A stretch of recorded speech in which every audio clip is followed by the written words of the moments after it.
Welcome back to my channel. ಮತ್ತೊಂದು ವ್ಲಾಗ್ಗೆ ಸ್ವಾಗತ. ಸೊ ನಾನೇನು ರೇಸ್ ಹೊಡೆಯೋಕ್ಕೆ ಬಂದಿಲ್ಲ. Himalayan is not meant for racing. So ಸುಮ್ಮನೆ ಈ ಹೊಸ ರೋಡ್ ಒಂದು ಸಲ ನೋಡೋಣ ಅಂದ್ಕೊಂಡೆ. ರಿಂಗ್ ರೋಡ್ ಚೆನ್ನಾಗಿ ಮಾಡ್ತಾ ಇದ್ದಾರೆ. ಕೆಲವೇ ದಿನಗಳಲ್ಲಿ ಓಪನ್ ಆಗುತ್ತೆ ಅನಿಸುತ್ತೆ ಇದು, ಬಟ್ ಐ ಡೋಂಟ್ ನೋ. ಇನ್ನು ಪೈಪ್ ಲೈನಿಂಗ್ ಕೆಲಸ ಎಲ್ಲ ಇದೆ. ನನ್ನ ತಮ್ಮ ಅವ್ರು ಫಸ್ಟ್ ಟೈಮ್ ಗಾಡಿ ನೋಡ್ತಾ ಇದ್ದಾರೆ. ಅವ್ನಿಗೆ ಹೇಳಿರಲಿಲ್ಲ ನಾನು ಈ ಗಾಡಿ ತಗೋತಾ ಇರೋದು. ನೋಡೋಣ ಅವ್ರ ಎಕ್ಸ್ಪೀರಿಯನ್ಸ್ ಕೇಳೋಣ ಹೆಂಗಿದೆ ಅಂತ. ನೋಡಿ ಅವನ ಹೈಟ್ಗೆ ಕರೆಕ್ಟ್ ಇದೆ, 5'8" ಇದ್ದಾನೆ. ನಾನು ಸಸ್ಪೆನ್ಷನ್ ಬಗ್ಗೆ ಇದೇ ಸ್ನೇಹಿತರೆ ಹೇಳ್ತಿದ್ದು. ಇದು ಬಂದ್ಬಿಟ್ಟು ಸ್ಲ್ಯಾಂಟ್ ನೋಡಿ ಸ್ವಲ್ಪ ಹಿಂಗಿದೆ. ಸೊ ನೀವೇನಾದರೂ ಕಡಿಮೆ ಹೈಟ್ ಇದ್ರೂ ಆರಾಮ್ಸೆ ಮ್ಯಾನೇಜಬಲ್. ಸ್ಕ್ರಾಮ್ ಅಲ್ಲ, ಅದೊಂದು ಅಬ್ಸರ್ವ್ ಮಾಡಿದೆ, ವರ್ಟಿಕಲ್ ಆಗಿದೆ. ಹೆಂಗಿದೆ ಅಪ್ಪಾಜಿ ಗಾಡಿ? ಹೈಟ್ ಕರೆಕ್ಟ್ ಇದೆ.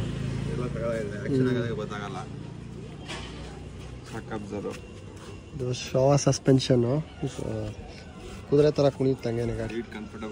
ಆದರೆ ಏನು ಗೊತ್ತಾ ನಿಂಗೆ, ಟ್ಯೂಬ್ಲೆಸ್ ಬರಲ್ಲ ಇದರಲ್ಲಿ. ಸ್ಪೋಕ್ ಅಂತ ಅದೊಂದು ಚೈನ್ ಮಾಡಿಸ್ಕೋಬೇಕು. 15,000 ಆಗುತ್ತೆ.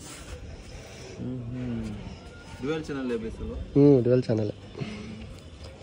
ಬಟ್ ಇಲ್ಲಿ ಶಾರ್ಟ್ಸ್ ಹಾಕೊಂಡಿದ್ರೆ ಹೆವಿ ಹೀಟ್ ಆಗುತ್ತೆ. ಲಾಂಗಲ್ಲಿ ಗೊತ್ತಾಗಲ್ಲ, ಬಟ್ ಸಿಟಿಲಿ ಹೆವಿ ಹೀಟ್ ಆಗುತ್ತೆ. ಸ್ನೇಹಿತರೆ ಇವತ್ತು ನಾನು ಹೇಳ್ತೀನಿ ಈ ಗಾಡಿ ಹೆಂಗೆ ತೊಗೊಂಡೆ, ಏನು ಕತೆ ಅನ್ನೋದು. ಫಸ್ಟ್ ಆಫ್ ಆಲ್ ನೀವು ಹಳೆ ವೀಡಿಯೋಸಲ್ಲಿ ನೀವು ಫಾಲೋ ಮಾಡ್ತಾ ಇದ್ರೆ ಗೊತ್ತಿರುತ್ತೆ ಸ್ನೇಹಿತರೆ. ಈ ಗಾಡಿ ಬಂದ್ಬಿಟ್ಟು ನಾನು ಒಬ್ರ ಹತ್ರ ತೊಗೊಂಡಿದ್ದು, ನವೀನ್ ಅಂತ ತುಮಕೂರವರು. ಸೊ ಅವ್ರ ಹತ್ರ ತೊಗೊಂಡಿದ್ದು. ಎಷ್ಟಾಯಿತು ಪ್ರೈಸಿಂಗ್ ಎಲ್ಲ ಹೇಳ್ತೀನಿ. ಅದಕ್ಕೆ ಮುಂಚೆ ಏನಕ್ಕೆ ತೊಗೊಂಡೆ ಈ ಗಾಡಿನ ಅಂತ ನಿಮಗೆ ಹೇಳ್ಬಿಡ್ತೀನಿ. ಫಸ್ಟ್ ಆಫ್ ಆಲ್ ಗಾಡಿ ಅವ್ರು ನನ್ನ ಕೈ ಕೊಟ್ಟಾಗ 7,000 ಓಡಿತ್ತು. ಆಮೇಲೆ ಬಂದು ವಾರಂಟಿಲಿತ್ತು ಗಾಡಿ, ಇನ್ನೂ ಎಕ್ಸ್ಟೆಂಡೆಡ್ ವಾರಂಟಿಲಿದೆ. ಅದಾದಮೇಲೆ ಫ್ರೀ ಸರ್ವಿಸಿಂಗು ಇನ್ನೂ ಒಂದು ಪೆಂಡಿಂಗ್ ಇದೆ. ಸೊ ನನಗೆ 391 ಕೋಟ್ ಮಾಡಿದ್ದು ಕಂಪ್ನಿಯವರು ಈ ಗಾಡಿಗೆ. ಏನಕ್ಕೆ ಅಂದರೆ ಟ್ಯೂಬ್ಲೆಸ್ ಕಸ್ಟಮೈಸೇಷನ್ಗೆ 391 ಆಗುತ್ತೆ ಅನ್ನೋದು. ಅಂದರೆ 12,000 ಜಾಸ್ತಿ, 380 ಮೇಲೆ ಪ್ಲಸ್ ಅಡಿಷನ್ ಹೇಳಿದ್ದು, ಫಿಟ್ಟಿಂಗು ಅದೆಲ್ಲ ಸೇರಿ. ನನಗೆ ಈ ಗಾಡಿ ನೋಡಿದ ತಕ್ಷಣ ತುಂಬ ಖುಷಿಯಾಗೋಯ್ತು. ಏನಕ್ಕೆ ಅಷ್ಟು ಕಂಡೀಷನ್ ಆಗಿ ಇಟ್ಟಿದ್ರು. ಆಮೇಲೆ ನಾನು ಮಾಡಿಸಿದ ಕೆಲಸ ಬಂದ್ಬಿಟ್ಟು ಆಕ್ಸಿರೀಸ್ ವೀಡಿಯೋ, ಅಂದರೆ ಆಕ್ಸಿರೀಸ್ ಮಾಡಿಸಿದ್ದೀನಿ. ಆ ವಿಡಿಯೋ ನಮ್ಮ ಚಾನಲಲ್ಲಿ ಇದೆ, ಬೇಕಾದ್ರೆ ಐ ಬಟನಲ್ಲಿ ಬರ್ತಾ ಇರುತ್ತೆ. ಅದಾದಮೇಲೆ PPF, ಇಲ್ಲಿಗೆ ಸೆರಾಮಿಕ್ ಕೋಟಿಂಗು, ಇದಿಷ್ಟು ಮಾಡಿಸಿದ ತಕ್ಷಣ ಗಾಡಿ ಫುಲ್ ಹೊಸ ಥರನೇ ಆಗೋಯ್ತು ಗುರು. ಸೊ ಅದರಿಂದ ಐ ಥಾಟ್ ನನಗೇನು ಬೇಜಾರೇ ಇಲ್ಲ. ನನಗೆ ತುಮಕೂರು ನೋಡಿ 06 ಸಿಕ್ಕಿದೆ, ಬೆಂಗಳೂರು ಹತ್ರದ್ದೇ ಇರುವಂಥ ಜಿಲ್ಲೆ. ಆಮೇಲೆ ಟ್ರಾನ್ಸ್ಫರ್ಗೂ ಏನು ಅಷ್ಟು ಸಮಸ್ಯೆ ಆಗಲಿಲ್ಲ. ಮುಂಚೆ ಆದರೆ ಬೇರೆ ಡಿಸ್ಟಿಕ್ಕಿಂದ ತೊಗೊಂಡ್ರೆ you have to take the CC ಅದೆಲ್ಲ ಇತ್ತು. ಬಟ್ ಈಗ ಆ ಥರ ಏನು ಕಾಂಪ್ಲಿಕೇಶನ್ಸ್ ಇಲ್ಲ. ನೀವೇನೋ ಬ್ರೋಕರ್ ಹಿಡಿದ್ರೆ ಇನ್ನೂ ಈಸಿಯಾಗುತ್ತೆ.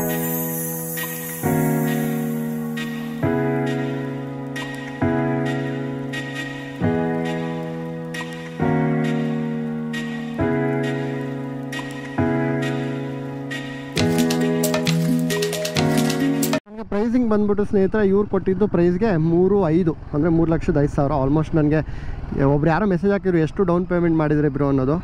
ಸೊ ಸ್ವಲ್ಪ ಸೇವಿಂಗ್ಸ್ ಮಾಡಿದ್ದೆ, ಸ್ಟಾಕ್ಸು ಅದರಲ್ಲೆಲ್ಲ ಆಟ ಆಡಿಕೊಂಡು. ಸೊ ಅದರಲ್ಲಿ ತೊಗೊಂಡೆ ಫುಲ್ಲೇ ಕೊಟ್ಬಿಟ್ಟು. ಯಾಕಂದರೆ ಆ ಗಾಡಿ ಡಾಮಿನರ್ ಬಂದ್ಬಿಟ್ಟು 150ಕ್ಕೆ ಹೋಯ್ತು. ಸೊ ಅದರಿಂದ ಮಿಕ್ಕಿದ್ದೆಲ್ಲ ದುಡ್ಡು ಹಾಕಿದೆ ನಾನು ಇದಕ್ಕೇನೋ. ಆದರೆ ಇನ್ಶೂರೆನ್ಸ್ ಒಂದೇ ದಿನಕ್ಕೇನೋ ಪ್ರೈಮರಿ ಇನ್ಶೂರೆನ್ಸು ಇದಾಗಿತ್ತು. ಅದೊಂದು 5,000 ಖರ್ಚು ಬಿತ್ತು. ಬಿಟ್ಟರೆ ಐ ಥಿಂಕ್ ಆಲ್ಮೋಸ್ಟ್ ಒಂದು ಒಳ್ಳೆ ಪ್ರೈಸ್ಗೆ ಸಿಕ್ಕಿದೆ. I am happy. ಆಮೇಲೆ ನೀವು ಕೇಳ್ಬೋದು ಏನಾದರೂ ರಫ್ನೆಸ್ ಇತ್ತಾ ಗಾಡೀಲಿ ಅನ್ನೋದು. ಇಲ್ಲ, ನೀವೇನೋ ಗಾಡಿ ತೊಗೋತಿದ್ರೆ ಒಂದು ಸಲ ಲೂಬಿಂಗ್ ಮಾಡಿಬಿಟ್ಟು ಟ್ರೈ ಮಾಡಿ. ಗಾಡಿ ಯಾವಾಗಲೂ ರಫ್ ಇದ್ದರೆ ಏನೋ ಪ್ರಾಬ್ಲಮ್ ಇದೆ ಅಂತ ಅರ್ಥ. ಬಟ್ ಎಲ್ಲ ಎಳ್ದಾಡೋದಾಗಲಿ ನೋಡಿ, ಇಲ್ಲಿ ಕೈ ಬಿಟ್ರು ಗಾಡಿ ಸಿಕ್ಕಾಪಟ್ಟೆ ಸ್ಟೇಬಲ್ಲು. 4th ಗೇರು, ಎಲ್ಲೂ ಎಳ್ದಾಡೋದು ಆ ಥರ ಏನೂ ಆಗೋಲ್ಲ. ಆಕ್ಸಿಡೆಂಟ್ ಆಗಿದ್ರೆ ಅಥವಾ ಚಾರ್ಸಿ ಬೆಂಡ್ ಆಗಿದ್ರೆ ಹಿಂಗೆ ಬಿಟ್ಟಿದ ತಕ್ಷಣ ಎಳ್ದಾಡುತ್ತೆ ಆ ಕಡೆ ಈ ಕಡೆ. ಸೊ ಆ ಥರ ಏನೂ ಇಲ್ಲ. ಸೊ ಜೆನ್ಯೂನ್ ಪರ್ಸನ್ನು ಜರ್ಮನಿಗೆ ಟ್ರಾವೆಲ್ ಮಾಡ್ತಾಯಿದ್ರು. ಸಾರಿ ನವೀನ್ ಅವರೇ, ನಿಮ್ಮ ಬಗ್ಗೆ ಏನಾದರೂ ಐ ಡೋಂಟ್ ನೋ, ನಾನು ಪರ್ಮಿಷನ್ ತೊಗೊಂಡಿಲ್ಲ ಅವ್ರ ಬಗ್ಗೆ ಮಾತಾಡೋಕ್ಕೆ. So I thought it's okay. Genuine ಪರ್ಸನ್ನು ಮನೆಗೆ ಬಂದು ಎಕ್ಸ್ಚೇಂಜು ಕ್ಯಾಶು ಅದು ಇದು ಎಲ್ಲ ಆಯಿತು, ಆರಾಮಾಗಿ ಆಯಿತು. ನಿಮಗೂ ಅಷ್ಟೇ. ಈಗ ರೋಡ್ ಟ್ಯಾಕ್ಸ್ ಎಲ್ಲ ತುಂಬ ಜಾಸ್ತಿ ಆಗ್ತಿದೆ, ಎಸ್ಪೆಷಲಿ ಕರ್ನಾಟಕದಲ್ಲಿ. ಜೆನ್ಯೂನಾಗಿ ಯಾರೋ ಸಿಕ್ಕಿದ್ರೆ ಗಾಡಿನ ಅವ್ರ ಹತ್ರನೇ ತೊಗೊಳ್ಳಿ. ಒಂದು 30-40 ಉಳಿಯುತ್ತೆ. ಯಾಕಂದ್ರೆ ತುಂಬ ಜನ ಈ ಥರ 400 ಮೇಲೆ ಇರೋರು ಬೈಕ್ ಪ್ಯಾಷನ್ ಇಟ್ಟೇ ಇರ್ತಾರೆ, ಗಾಡಿನ ಅಷ್ಟು ನೀಟಾಗಿ ಇಟ್ಟಿರ್ತಾರೆ. ಎಲ್ಲೋ ಅವ್ರ ಪರ್ಸ್ನಲ್ ಇದಕ್ಕೋಸ್ಕರ ಮುಂದಿನ ದಿನಗಳಲ್ಲಿ ಟ್ರಾವೆಲ್ ಮಾಡಬೇಕು ಅಂತೆಲ್ಲ ಇದ್ದಾಗ ಸೇಲ್ ಮಾಡಿಬಿಡ್ತಾರೆ. ಸೊ ಆದರೆ ಮೇನು PDI ಚೆಕಪ್ ನೀಟಾಗಿ ಮಾಡಬೇಕು. ಸೊ ಅದ್ರ ಬಗ್ಗೆನೂ ವೀಡಿಯೋಸ್ ಇದೆ ನಮ್ಮ ಚಾನಲಲ್ಲಿ, PDI ಹೆಂಗೆ ಚೆಕ್ ಮಾಡೋದು ಅದು ಇದು ಅನ್ನೋದು ಚೆಕ್ಔಟ್ ಮಾಡಿ. ಸೊ ಶಾರ್ಟ್ ಆಗಿಟ್ಟಿದ್ದೀನಿ ಈ ವಿಡಿಯೋನ.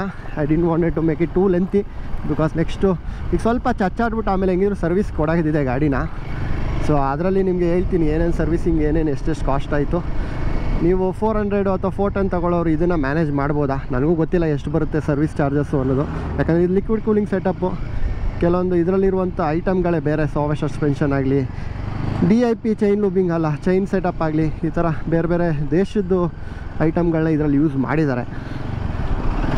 ಫಿಲ್ಟರ್ ಔಟ್ ಮಾಡೋಕ್ಕೆ ನೋಡಿ ಹಿಂಗೆ ನುಗ್ಗಿಸ್ಬೋದು ಗಾಡಿ. ನುಗ್ಗುತ್ತಲ್ಲ ಗುರು, ಮಜಾ ಅಂದರೆ ಮಜಾ ಅಂದ್ಕೊಳ್ಳಿ. ಆಮೇಲೆ ನೀವು ಕೇಳ್ಬೋದು ಏನಕ್ಕೆ KTM 390 ಅಥವಾ ಸ್ಕ್ರ್ಯಾಮ್ಗೆ ಹೋಗಲಿಲ್ಲ ನೀವು ಅಂತ. ಸ್ಕ್ರ್ಯಾಮ್ 440 ಏನಕ್ಕೆ ಹೋಗಿಲ್ಲ ನಿಮ್ಗೆ ಆಲ್ರೆಡಿ ಗೊತ್ತಿದೆ. ಸ್ಕ್ರ್ಯಾಮ್ಲರ್ 400ಗೆ ಏನಕ್ಕೆ ಹೋಗಲಿಲ್ಲ, ಸ್ಪೀಡ್ಗೆ ಏನಕ್ಕೆ ಹೋಗಲಿಲ್ಲ ಅನ್ನೋದು. ಗಾಡಿ ಒಂದೇ ಸಲ ತೊಗೊಳ್ಳೋದು, ತಲೆನೋವು ಇರಬಾರ್ದು. ಟ್ರಿಯಂಪಲ್ಲಿ ನಾನು ಆಗಲೇ ಹೇಳ್ದಂಗೆ ಶೋರೂಮ್ಗಳು ತುಂಬ ಕಡಿಮೆ. ಸೊ ಆಮೇಲೆ 835 ಸೀಟ್ ಐಟ ಅದ್ರದ್ದು ನನಗೆಲ್ಲ ಇದ್ರದ್ದು ಸ್ವಲ್ಪ ಹಿಂಗಿದೆ ಆಯಿತಾ. ನಾನು ಬೇಕಾದ್ರೆ ತೋರಿಸ್ತೀನಿ ನಿಮಗೆ. ಇದ್ರದ್ದು ಮೊನೆ ಸಸ್ಪೆನ್ಷನ್ ಸ್ವಲ್ಪ ಹಿಂಗಿದೆ, ಹಿಂಗೆ ಕಂಪ್ಲೀಟಾಗಿ ವರ್ಟಿಕಲ್ ಆಗೋಲ್ಲ, ಸ್ವಲ್ಪ ಹಿಂಗಿದೆ ಕಂಪ್ಯಾರಿಟಿವ್ಲಿ. ಓಕೆ, ಅದ್ರದ್ದು ಸ್ವಲ್ಪ ಇನ್ನೊಂಚೂರು ಎತ್ತದಂಗಿದೆ. ಸೀಟ್ ಹೈಟ್ ಸ್ವಲ್ಪ ಇನ್ನೂ ಮೇಲೆ ಅಂತ ಅನ್ನಿಸ್ತು ನನಗೆ ಕೂತು ನೋಡಿದಾಗ. ಬಟ್ ವೆಯ್ಟ್ ವಿಷಯದಲ್ಲಿ ಅದು ಅಡ್ವಾಂಟೇಜ್ ಜಾಸ್ತಿ. ಸ್ಕ್ರ್ಯಾಮ್ಲರ್ 400 ವೆಯ್ಟ್ ಕಡಿಮೆ ಇದೆ. ಓಕೆ, ಬಟ್ ಇದ್ರದ್ದು ಅಡ್ವಾಂಟೇಜ್ ನಾನು ಹೇಳ್ತೀನಿ. ಇದು ಯಾರು ನಿಮ್ಗೆ ಹೇಳಿದಾರೆಲ್ಲೋ ಗೊತ್ತಿಲ್ಲ, ಬಟ್ ನಾನೊಂದು ಅಬ್ಸರ್ವ್ ಮಾಡಿದ್ದು, ಫ್ರಂಟಲ್ಲಿ ಇದರಲ್ಲಿ ವೆಯ್ಟ್ ಇರೋದ್ರಿಂದ ನೀವು ಹಿಂದೆ ಏನಾದರೂ ಟಾಪ್ ಬಾಕ್ಸ್ ಹಾಕಿದ್ರೆ ಗಾಡಿ ಒಂದು ಚೂರು ಅಲ್ಲಾಡಲ್ಲ. ನೀವೇನಾಗುತ್ತೆ, ಟಾಪ್ ಬಾಕ್ಸ್ ಹಾಕ್ಕೊಂಡು ಯಾವುದೋ ಟೂರಿಂಗ್ ಗಾಡಿ KTM 390 ಅವರೇ ಅಂದ್ಕೊಳ್ಳಿ. ಓಕೆ, ಮುಂದೆ ವೆಯ್ಟ್ ಕಮ್ಮಿ ಇದ್ದಾಗ ಹಿಂದ್ಗಡೆ ಏನಾದರೂ ಸ್ವಲ್ಪ ಲಗೇಜ್ ಇರೋ ಟಾಪ್ ಬಾಕ್ಸ್ ನೀವು ಹಾಕೋಬಿಟ್ರೆ ಮುಂದ್ಗಡೆ ವೆಯ್ಟ್ ಬ್ಯಾಲೆನ್ಸಿಂಗ್ ಇದಾಗಕ್ಕೆ ಸ್ಟಾರ್ಟ್ ಆಗುತ್ತೆ. ಓಕೆ, ಯಾಕಂದರೆ ಹಿಂದ್ಗಡೆ ವೆಯ್ಟ್ ಜಾಸ್ತಿ ಆಗುತ್ತಲ್ಲ. ಬಟ್ ಹಿಮಾಲಯನೂ ಅದನ್ನೆಲ್ಲ R&D ಮಾಡಿ ಮುಂದ್ಗಡೆ ಎಷ್ಟು ತೂಕ ಇಡಬೇಕು ಅನ್ನೋದನ್ನೆಲ್ಲ ನೋಡಿ ಬಿಟ್ಟಿದ್ದಾನೆ. ಅದರಿಂದ ನನಗೆ ಅದೇನು ಅಂತ ನೆಗೆಟಿವ್ ಅಂತ ಅನಿಸಲ್ಲ. ಯಾಕಂದರೆ ಡಾಮಿನರಿಂದ ಬಂದಿರೋದ್ರಿಂದ ದಟ್ ಇಸ್ ಟೂ ಹೆವಿ ಅನ್ನಿಸ್ತಿತ್ತು ಮುಂದ್ಗಡೆ ಎಕ್ಸ್ಪೆಷಲಿ. ಸೊ ಅದರಿಂದ ಈ ವಿಡಿಯೋಲಿ ಇಷ್ಟೇ ಮಾಹಿತಿ. ಹೆಂಗೆ ಗಾಡಿ ತೊಗೊಂಡು ಏನು ಕತೆ ಅನ್ನೋದು ಮುಂದಿನ ವ್ಲಾಗ್ಸಲ್ಲಿ ಸಿಗೋಣ. ದಯವಿಟ್ಟು ಯಾರು ಇನ್ನೂ ಚಾನಲ್ ಸಬ್ಸ್ಕ್ರೈಬ್ ಆಗಿಲ್ಲ ಹಂಗೆ ಒಂದು ಚಾನಲ್ನ ಸಬ್ಸ್ಕ್ರೈಬ್ ಮಾಡಿ ಸ್ನೇಹಿತರೆ. ಮತ್ತೆ signing off from motor simple ಸುದ್ದಿ. Take care.